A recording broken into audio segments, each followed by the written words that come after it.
श्री शिवाय नमस्तभ्यम। हर हर महादेव। दोस्तों, ओम नमः शिवाय।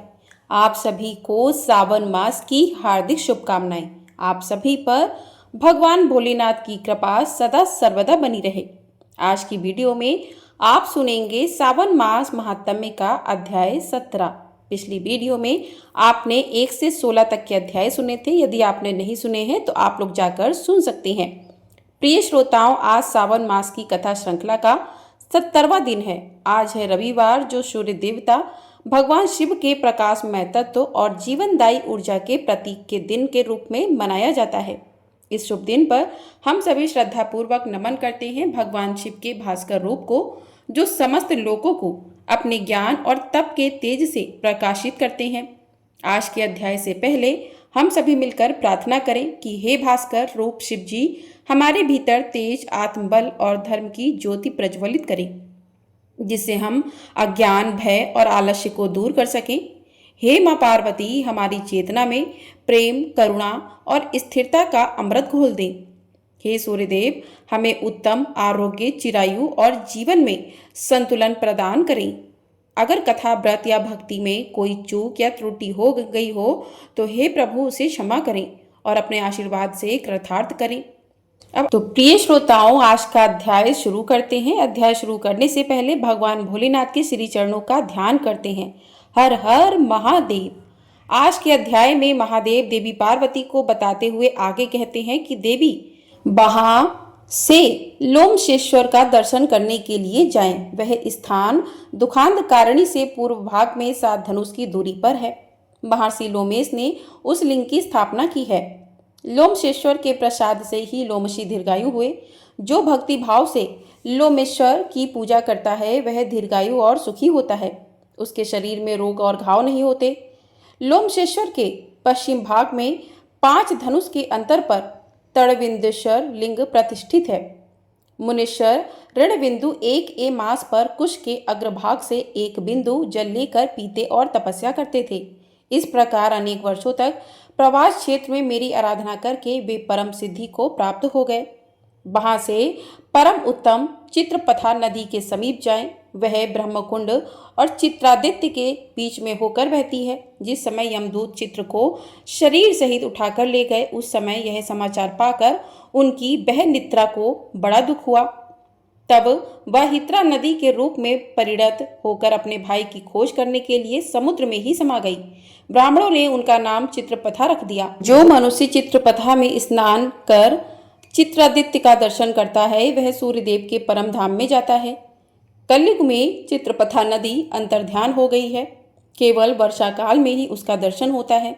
भोजन करके या बिना भोजन किए, रात में या दिन में, पर्व के समय या फिर बिना पर्व के, मनुष्य पवित्र हो या अपवित्र, जब जहाँ जिस अवस्था में चित्रकथा नदी का दर्शन करे वही उसका पुण्य काल है।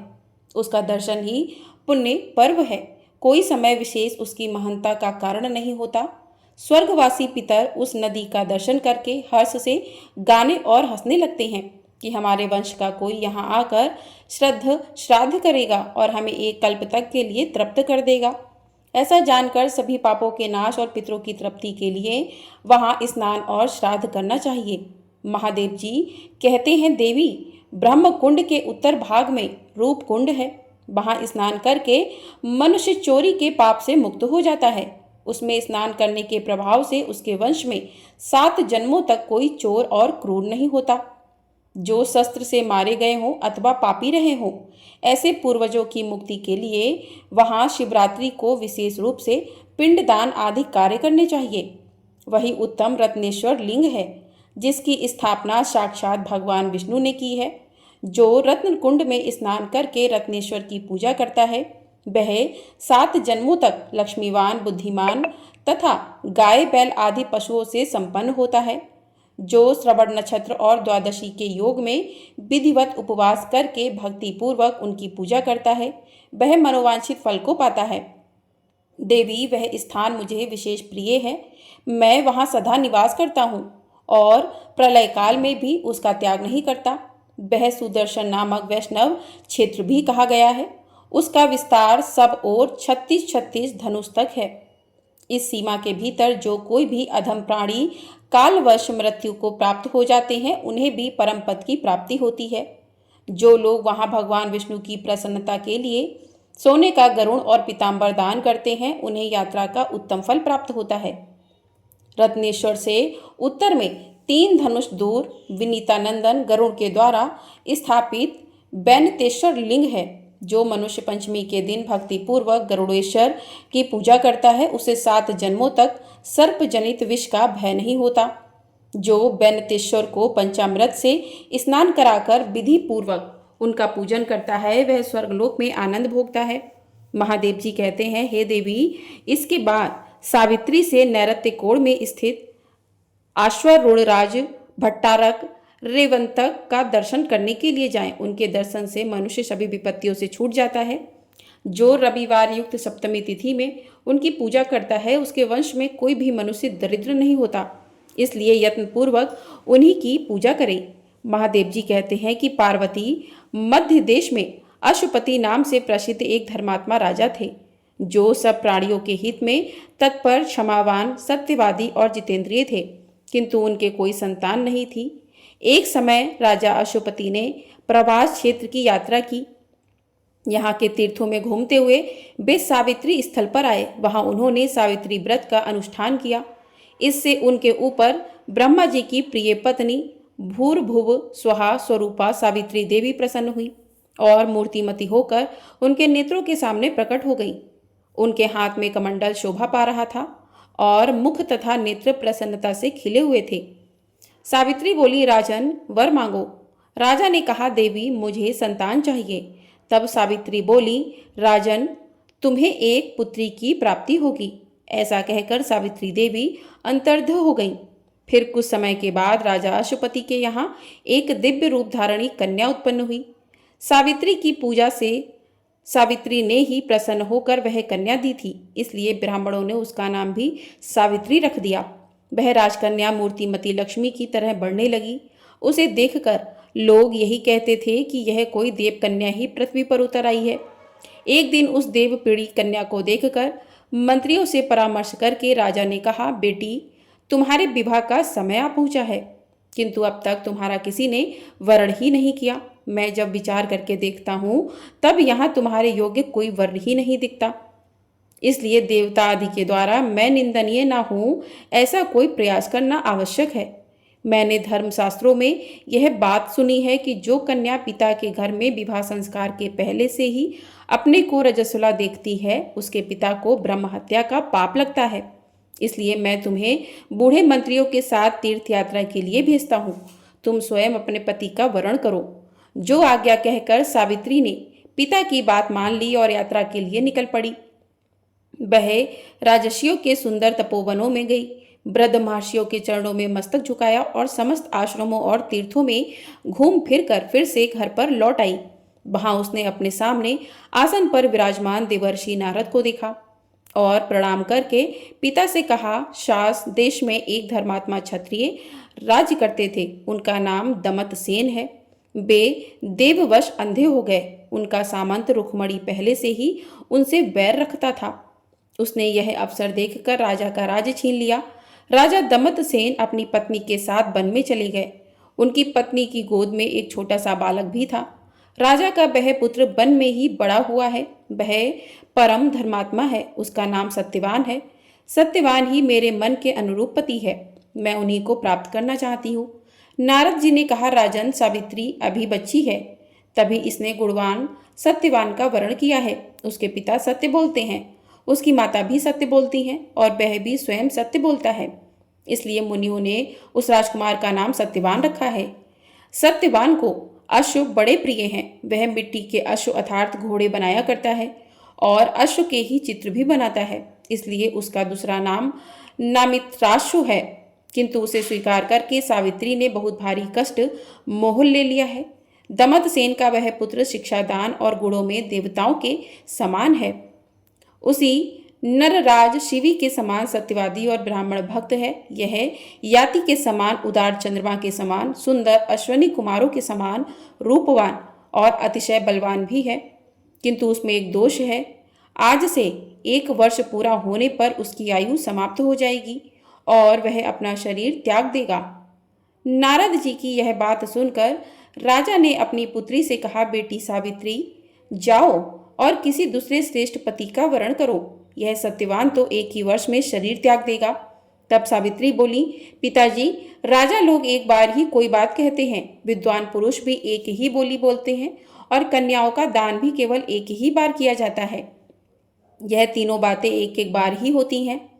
सत्यवान दीर्घायु हो या अल्पायु हो, गुणवान हो या गुणहीन हो, उन्हें एक बार मैंने वरण कर लिया है और अब वे मेरे पति हो गए हैं, इसलिए अब दूसरे किसी का वरण मैं नहीं करूंगी। पहले मन से निश्चय करके ही वाणी द्वारा किसी बात को कहा जाता है, फिर उसे कार्य रूप में बदला जाता है। मैंने भी यही किया है और इस विषय में मेरा मन ही प्रमाण है। नारद जी ने कहा, राजन, अगर सावित्री की यही इच्छा है तो आप भी इस संबंध को अब स्वीकार कर लीजिए और इसे शीघ्र ही कर डालें। आपकी पुत्री के विवाह में कोई विघ्न नहीं पड़ना चाहिए। ऐसा कहकर नारद जी स्वर्ग को चले गए। फिर राजा ने उत्तम मुहूर्त में वेदों के पारग्रामी ब्राह्मणों के द्वारा कन्या का सब वैवाहिक कार्य संपन्न कराया। सावित्री भी मनोवांछित पति को पाकर बहुत प्रसन्न हुई। इस प्रकार उस आश्रम में निवास करते हुए उन तीनों का कुछ समय बीत गया। सावित्री दिन रात चिंतित रहती थी। नारद जी ने जो बात कही थी वह सावित्री भूलती ही नहीं थी। उसने मन ही मन हिसाब लगाकर यह जान लिया कि आज से चौथे दिन मेरे पति की मृत्यु होने वाली है। इसके बाद उसने त्रिरात्रि व्रत प्रारंभ कर दिया।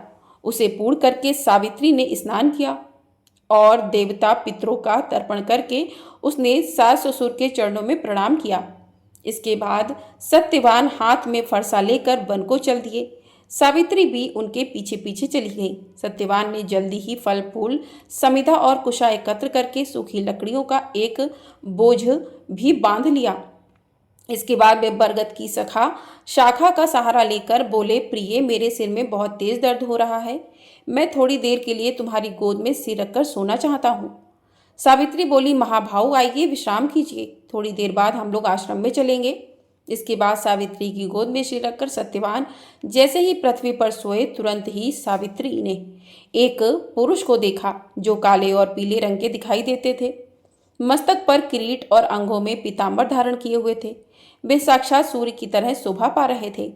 सावित्री ने उन्हें प्रणाम करके मधुर वाणी में पूछा कि आप कौन हो? दूर ही रहो, पति भक्ति के प्रभाव से मुझे कोई धर्म से गिरा नहीं सकता। प्रज्वलित अग्नि शिख की तरह मेरा कोई स्पर्श भी नहीं कर सकता। यम ने कहा, पतिव्रते, मैं सबका संयमन करने वाला यम हूँ। तुम्हारे पति की आयु क्षीण हो गई है और मेरे दूत तुम्हारे पास आकर इन्हें ले जाने में असमर्थ हैं, इसलिए मैं स्वयं ही आया हूँ। उनके ऐसा कहने पर सत्यवान के शरीर से अंगूठे के बराबर एक पुरुष निकला जो पाश में बंधा हुआ था। सावित्री ने उसे देखा और स्वयं भी यमराज के पीछे पीछे चलना प्रारंभ कर दिया। पातिव्रती के प्रभाव से उसे वहां जाने में कोई श्रम नहीं होता था। उस समय यमराज ने उससे कहा, सावित्री, तू बहुत दूर चली आई है, अब लौट जा। इस मार्ग में कोई भी जीवित पुरुष नहीं चल सकता। सावित्री बोली, भगवान, मुझे चलने में ना तो परिश्रम होता है और ना ही ज्ञानी ही है। एकमात्र पति को छोड़कर स्त्री के लिए दूसरा कोई अवलंब ही नहीं है। इस प्रकार और भी बहुत सी धर्मयुक्त मधुर बातें सुनकर सूर्य नंदन यम सावित्री पर बहुत प्रसन्न हुए और बोले, देवी, तुम्हारा कल्याण हो, तुम कोई वर मांगो। तब सावित्री ने विनीत होकर 5 वरदान मांगे। मेरे महात्मा ससुर को नेत्र प्राप्त हो, उनका खोया हुआ राज्य भी मिल जाए, मेरे पति जीवित हो, निरंतर उनके धर्म की वृद्धि हो और मेरे पुत्रहीन पिता को पुत्र की प्राप्ति हो। धर्मराज ने वरदान देकर उसे भेजा। पति को पाकर सावित्री का मन प्रसन्न हो गया। अब वह स्वस्थित होकर पति के साथ आश्रम में गई। ज्येष्ठ पूर्णिमा को उसने यह व्रत किया था जिससे उसके सौभाग्य की रक्षा हुई। देवी पार्वती ने पूछा, हे महेश्वर, सावित्री ने जिस व्रत का पालन किया है वह कैसा है, बताने की कृपा करें। महादेव जी बोले, देवेश्वरी, पतिव्रता सावित्री ने जिस व्रत का पालन किया है उसका वर्णन करता हूँ, सुनो। ज्येष्ठ शुक्ल त्रयोदशी को दांत साफ करके स्नान करके त्रिरात्र उपवास का नियम ग्रहण करे। जो स्त्री त्रिरात्र अर्थात 3 रातों का व्रत करने में असमर्थ हो, वह जितेंद्रिय होकर त्रयोदशी को नक्त व्रत, चतुर्दशी को अयाचित व्रत और पूर्णिमा को उपवास करे। प्रतिदिन तड़ाग अर्थात सरोवर, किसी बड़ी नदी या झरने में स्नान करे। यदि पांडुकूप में स्नान कर ले तो सब में स्नान करने का फल प्राप्त हो जाता है। विशेषतः पूर्णिमा को सरसों, मिट्टी और जल से स्नान करना चाहिए। एक पात्र में बालू भरकर अर्थात जौ, चावल या तिल आदि धान्य भरकर उस पर 2 वस्त्रों में लपेटा हुआ बांस का पात्र रखें और उसमें सोने, चांदी अथवा मिट्टी की बनी हुई सावित्री देवी और ब्रह्मा जी की सर्वांग शोभित प्रतिमा स्थापित करें। फिर उन प्रतिमाओं पर 2 लाल वस्त्र चढ़ाएं और अपनी शक्ति के अनुसार उन दोनों विग्रहों की पूजा करें। चंदन, सुगंधित पुष्प, धूप, दीप, नैवेद्य, तोरई या लटजीरा के फूलों से, कुमड़ा और ककड़ी के फलों से नारियल, छुआरा, कैथ, अनार, जामुन, नींबू, नारंगी, कंकोल, कटहल, जीरक, खांड, गुड़, लवण, चरभट तथा शब्द धान्य आदि वस्तुएं बांस के पात्रों में रखकर निवेदित करें। कंठसूत्र को सुंदर केसर और कुमकुम से रंगें। इसके बाद मंत्रोच्चारण पूर्वक पूजन करें। मंत्र इस प्रकार है: ओमकार पूर्वे देवी पुस्तक धारिणी देवविंके नमस्तुभ्यम वैदभ्यम प्रक्षमे। अर्थात बीड़ा और पुस्तक धारण करने वाली सच्चिदानंदमय माता सावित्री देवी, आपको नमस्कार है। आप मुझे सौभाग्य प्रदान करें। इस प्रकार पूजा प्रार्थना करके बहुत से स्त्री पुरुषों के साथ गाना बजाना करते हुए वहां जागरण करें। श्रेष्ठ ब्राह्मणों से सावित्री की कथा कहलवाएं। ब्रह्मा जी सावित्री जी का विवाह करें। सारी सामग्री वेदज्ञ ब्राह्मण को दान करें जिसकी जीविका कठिनाई से चलती हो। ऐसे निर्धन अग्निहोत्री ब्राह्मण को सावित्री की प्रतिमा दान करें।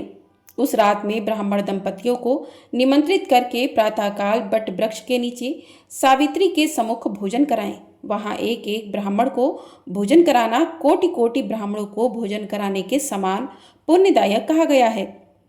ब्राह्मणों को भोजन कराते समय कड़वे तेल का बना हुआ अर्थात सरसों के तेल का बना हुआ व्यंजन ना परोसें। स्त्री को खट्टा और खारा भोजन कभी नहीं देना चाहिए। 5 प्रकार के मधुर भोजन कराएं। दूध और घी में बने हुए पुए, अशोक वर्तिका एक प्रकार का पकवान, छुआरे के साथ बनी हुई पुपिका, घी और गुड़ से बना हुआ हलवा और मोदक। जो स्त्री ऐसा करती है वह धन धान्य और मनुष्यों से पूर्ण होती है। उसका वंश भरा पूरा रहता है। उसके कुल में कभी कोई स्त्री विधवा नहीं होती। अथवा यदि तीर्थ में भोजन की सुविधा ना हो तो घर लौटने पर भोजन कराएं जिससे सावित्री देवी प्रसन्न हो। इसी प्रकार अपने घर पर आकर पितरों के लिए पिंडदान पूर्वक श्राद्ध भी करें। इससे पितर संतुष्ट होते हैं, ऐसा ब्रह्मा जी का कहना है।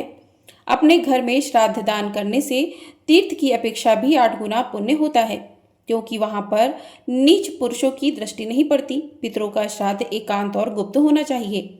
नीच पुरुषों की दृष्टि से दूषित होने पर वह पितरों को नहीं प्राप्त होता।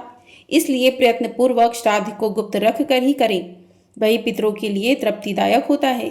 जय प्रेम से बोलिए हर हर महादेव। इस प्रकार से आज का अध्याय यहीं पर समाप्त हुआ। इसके आगे का वृत्तांत आप लोग अगले अध्याय में सुनिएगा। अब करते हैं शिव शंकर भोले की आरती। ओम जय शिव ओमकारा, प्रभु हर शिव ओमकारा, ब्रह्मा विष्णु सदा शिव अर्धांगी धारा। ओम जय शिव ओमकारा, एकानन चतुरानन पंचानन राजे, स्वामी पंचानन राजे, हंसानन गरुड़ासन वृषवाहन साजे। ओम जय शिव ओमकारा, 2 भुज 4 चतुर्भुज 10 भुज अति सोहे, स्वामी 10 भुज अति सोहे, त्रिगुण रूप निरुखता त्रिभुवन जन मोहे। ओम जय शिव ओमकारा, अक्षमाला वनमाला मुंडमाला धारी, स्वामी मुंडमाला धारी, चंदन मृग मद सोहे, भाले शशिधारी।